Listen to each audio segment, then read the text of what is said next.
I've got a special word for you this week. It's found in the book of Galatians chapter 5, verse 1. It says, "Stand fast, therefore, in the liberty wherewith Christ has set you free, and be not entangled again with the yoke of bondage." Once God brings you out of something that is so life-threatening, emotional threatening, it challenges your very existence as a person. It cripples your destiny, makes you feel worthless. So many things God can deliver you and I from. I mean, from the fear of death, to a bad marriage, to emotional tailspin, to drugs, to alcohol, to on and on and on and on and on. And as we go through this journey, we find that Jesus is a liberator. And He enjoys bringing you out of this and bringing you through this so that He can take you into His glorious plan. But what really sandbags the process and the progress is whenever a person keeps going back into the same old thing. And that's why Paul said here, stand fast.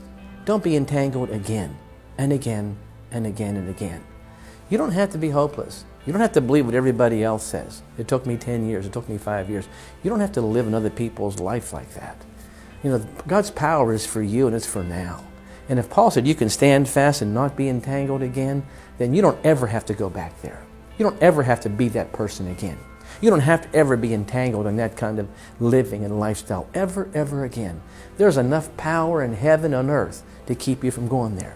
But God needs you to make a stand. How do you make that stand? Right here. You reset your mind.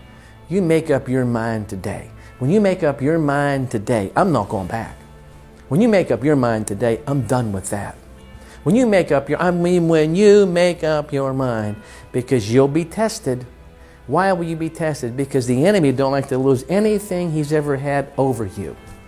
And he's not going to come at you in a new area. He's going to come after you where he had you. That space in your life, that fear, that unclean place, that drug place, that alcohol place, whatever place he occupied. And you're now standing in a place of freedom. He'll test that and test it and test it until he runs into the name of Jesus, till he runs into a standard that you raise up. And that standard is simply, I'm never going back. I found a better way of living. I found the Lord. I found the will of God. I found the plan that's worth living for, something bigger than myself. My path is getting brighter day by day. No weapon formed against me is going to prosper. I'm telling you, you can make that stand. You don't ever have to go back there again. And by the grace of God, you won't ever go back there again. That's your word for the week.